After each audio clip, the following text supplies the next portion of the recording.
Olá, minha amiga, meu amigo.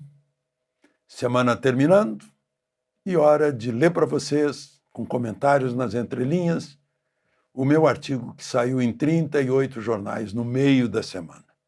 Como os acontecimentos estão se sucedendo assim a cada hora, eu vou ter que atualizar algumas coisas que eu vou ler para vocês. Mas o assunto é esse que está aí. Trump, Lula, Supremo, Congresso. Então, lembre-se de se inscrever se ainda não fez isso e ao final de deixar o gostei ou não gostei. Vamos ao comentário nas entrelinhas também.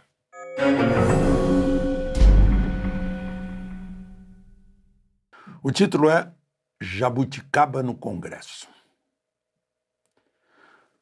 Lula e Janja aproveitaram a manhã de domingo nos jardins do Alvorada para debochar do presidente da maior democracia, economia, força militar do mundo, Donald Trump. Lula, vestindo o abrigo, arrancou uma jabuticaba do tronco e estendeu-a como se estivesse oferecendo a Trump com um sorriso de troça. Eu vou levar a jabuticaba para você, Trump. E você vai perceber que o cara que come jabuticaba pela manhã não precisa de briga tarifária, precisa de muita união e de muita relação diplomática.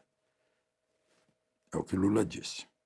Janja pegou a cena e apostou no seu Instagram e escreveu: duas coisas genuinamente brasileiras, jabuticaba e presidente Lula. Bom, aí eu faço uma análise aí meio freudiana, o inconsciente de Lula.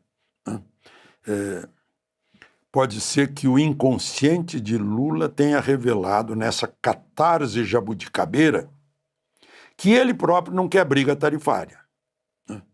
Você viu que, em vez de ter briga tarifária, vamos comer jabuticaba. Ele não quer. Mas de muita união, é o que ele disse. Precisa de união?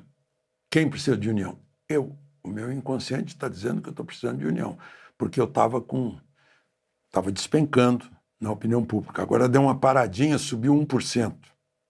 Deu uma mexidazinha, mas ele continua mais reprovado do que aprovado. Acho que está, digamos, 50-49, mais ou menos isso. E de muita relação diplomática. Precisa. O Brasil está com diplomacia calada, né? Diplomacia que não faz lobby no Congresso americano, diplomacia que está muito jungida às vontades de Celso Amorim e Lula.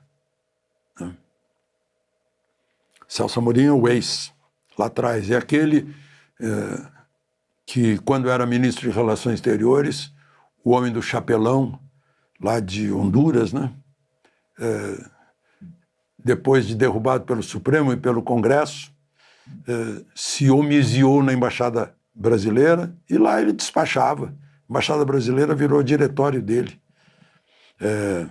Eu vi imagens dele de botas, com os pés em cima de uma mesa. A mesa comprada pelo imposto do povo brasileiro. Bom, mas aí eu faço uma ressalva. Há controvérsias.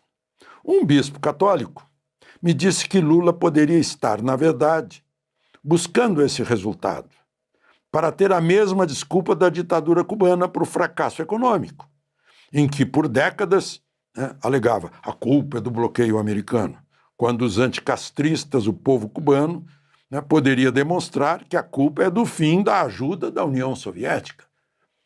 Cuba só se sustentou depois de Fidel Castro se declarar comunista, e ao receber o apoio militar e econômico da União Soviética. Tanto que os soviéticos mandaram mísseis que podiam atingir a Flórida facilmente, ou talvez Nova York e Washington, e a administração Kennedy reagiu e tiraram os mísseis de lá. Era um ponto de lançamento de mísseis ali em Cuba. nas barbas do tio Sam. Então, Lula poderia dizer agora que a culpa é da tarifa de importação do Trump. Talvez isso até alivie Bolsonaro, né? Porque Bolsonaro é culpado de tudo no governo Lula. O PT está governando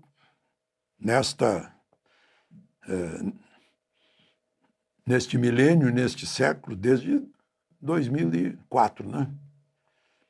Lula se elegeu em 2003, depois passou para Dilma. Aí teve um interregnozinho o vice-presidente assumiu e depois Bolsonaro, 4 anos de Bolsonaro, Michel Temer. Bom, Bolsonaro vinha sendo culpado pelo fim dos superávites obtidos no governo anterior. Quer dizer, agora é déficit, a culpa é do Bolsonaro. Mas peraí, no Bolsonaro não tinha déficit, tinha superávit. Nos Correios, nas contas públicas. Não? Bom, então eu acho que tem sentido a tese do meu amigo Bispo, porque Lula vem provocando os Estados Unidos desde que assumiu, né? Ainda no governo Biden, no governo democrata. Quando começou, em fevereiro já, o americano disse, não receba, por favor, essas belonaves, né, que significa navio de guerra, né, iranianos, que são terroristas. E Lula recebeu assim mesmo. Eles ficaram fundeados lá no Rio de Janeiro um certo tempo. Criou um monte de especulações, né, sobre material nuclear e tal. A gente aqui tem tecnologia para enriquecer urânio até 5%, talvez.